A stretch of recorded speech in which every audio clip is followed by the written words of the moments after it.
Sugar, spice, and everything nice.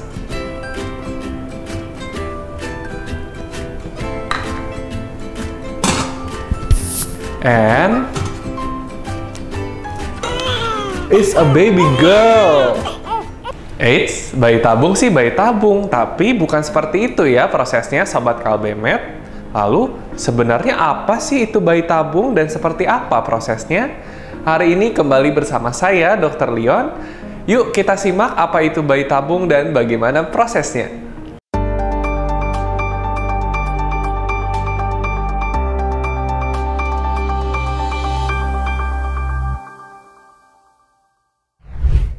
Apa itu bayi tabung? Bayi tabung merupakan istilah awam dari in vitro fertilization atau IVF yang merupakan suatu perkembangan teknologi di bidang reproduksi. Untuk memperoleh keturunan, sel telur dari wanita harus menyatu dengan sel sperma dari pria. Nah, agar keduanya bisa bertemu, perlu alat reproduksi wanita dan pria yang sehat dan proses yang berlangsung dengan lancar. Pada beberapa kondisi, IVF atau bayi tabung ini merupakan salah satu cara untuk mempertemukan sel telur dengan sel sperma di luar tubuh, yaitu di dalam satu tabung, sehingga muncul istilah bayi tabung. Mengapa perlu bayi tabung? Bukankah secara alami sel telur dan sel sperma bisa bertemu di dalam tubuh? Pada kondisi pasangan sulit memperoleh keturunan, proses bayi tabung ini dapat menjadi salah satu solusi. Kesulitan memperoleh keturunan dapat dilihat dari faktor pria ataupun faktor wanita. Dari faktor pria, jumlah dan kualitas sel sperma menjadi penentunya. Kondisi tertentu pada pria dapat menyebabkan rendahnya atau bahkan tidak ditemukannya sel sperma atau pergerakan sel sperma yang buruk. Ini bisa menjadi penghalang dalam mempertemukan sel telur dan sel sperma. Sementara itu, dari faktor wanita, normalnya setiap bulan ada satu sel telur yang berkembang dalam indung telur, yang kemudian dilepaskan tiap pertengahan siklus menstruasi. Proses pelepasan sel telur ini disebut juga dengan istilah ovulasi. Sayangnya, tidak semua wanita mengalami proses ovulasi secara teratur, sehingga sel telur tidak bisa bertemu dengan sel sperma. Nah, pada kondisi-kondisi seperti itulah, mempertemukan sel telur dan sel sperma di luar tubuh dapat membantu pasangan untuk memperoleh keturunan. Bagaimana langkah-langkah bayi tabung? Ada 6 langkah dalam bayi tabung, yaitu persiapan, stimulasi ovarium, pengambilan sel telur dan pengambilan sel sperma, fertilisasi in vitro, transfer embrio, dan dukungan hormonal dan tes kehamilan. Langkah pertama, persiapan. Sebelum memulai bayi tabung, pertama-tama perlu dievaluasi terlebih dahulu apakah pasutri memiliki masalah kesehatan reproduksi. Untuk itu, pasutri dianjurkan untuk berkonsultasi ke dokter. Pada umumnya, pria akan menjalani pemeriksaan analisis sperma, sementara wanita akan menjalani beberapa pemeriksaan seperti USG, pemeriksaan laboratorium, serta pemeriksaan lain yang diperlukan. Bila terdapat hasil abnormal, maka masing-masing akan mendapatkan terapi dulu sebelum memulai proses bayi tabung. Langkah kedua, stimulasi ovarium. Setelah pasutri siap untuk memulai suatu siklus bayi tabung, maka langkah berikutnya adalah proses stimulasi ovarium pada wanita. Normalnya, seorang wanita hanya menghasilkan satu sel telur saja dalam setiap siklus menstruasinya. Nah, untuk meningkatkan peluang keberhasilan bayi tabung, maka pada wanita tersebut akan diberikan obat-obatan untuk merangsang ovarium, yaitu terapi untuk memperbanyak jumlah sel telur yang dihasilkan. Obat-obatan ini biasanya disuntikkan di bawah kulit dan perlu dilakukan setiap hari selama 1-2 minggu tergantung jenis obat yang diberikan dan kondisi masing-masing individu. Selama terapi, perkembangan sel telur dalam folikel ovarium dipantau dengan USG hingga sel telur siap untuk diambil. Langkah ketiga, pengambilan sel telur dan sel sperma. Ketika sel telur siap diambil, wanita akan mendapatkan suntikan obat untuk mempermudah pengambilan sel telur. 36 jam setelahnya, wanita akan dibius untuk kemudian dilakukan proses pengambilan sel telur. Proses ini juga dikenal dengan istilah ovum pick up. Di hari yang sama, pada pria juga dilakukan proses pengambilan semen atau air mani. Semen yang telah diperoleh kemudian diperiksa dengan mikroskop, dan sel sperma dengan kualitas terbaik akan dipilih untuk membuahi sel telur.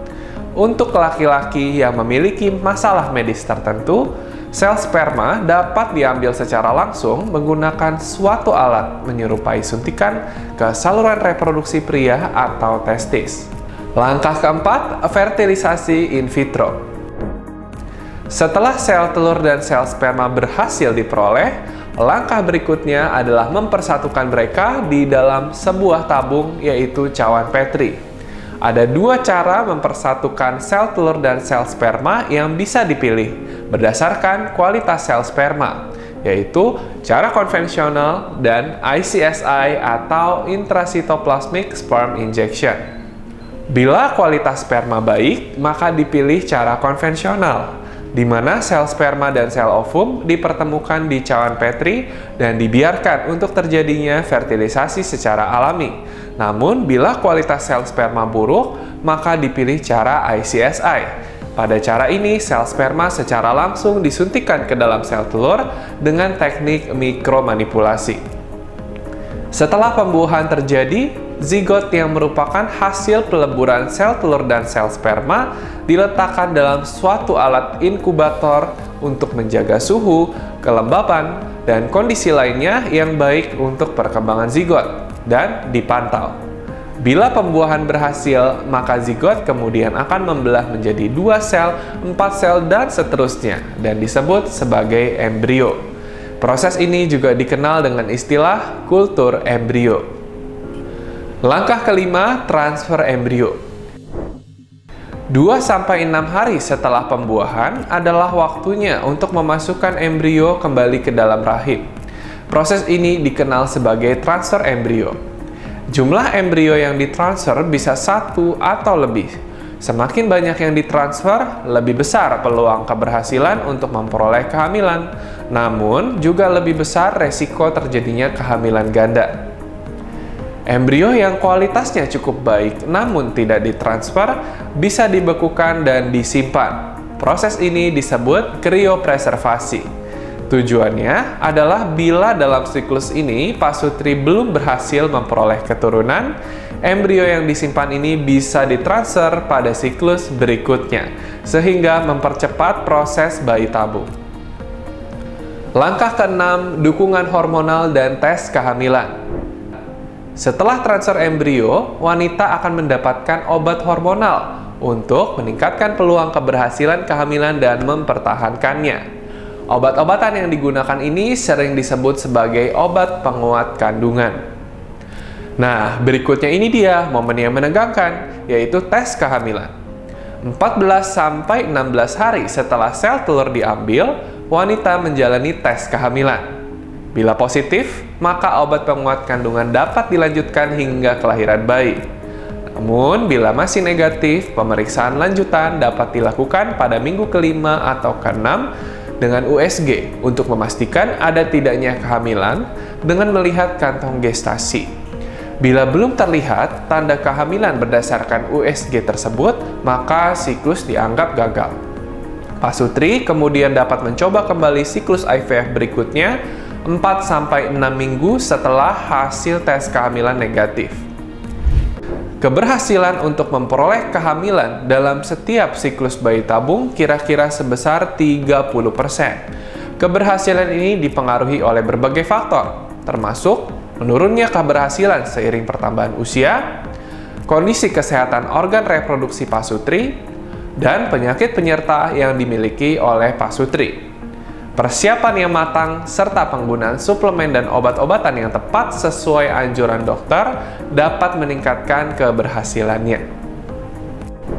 Teruntuk pasutri yang belum berhasil dengan siklus bayi tabung, jangan berkecil hati.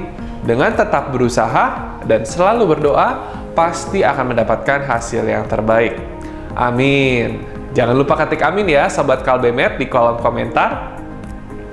Akhir kata, semoga video ini bermanfaat. Jangan lupa like, share, dan komen video ini, serta subscribe channel YouTube Kalbemed. Sampai berjumpa di topik kesehatan berikutnya. Salam Kalbemed.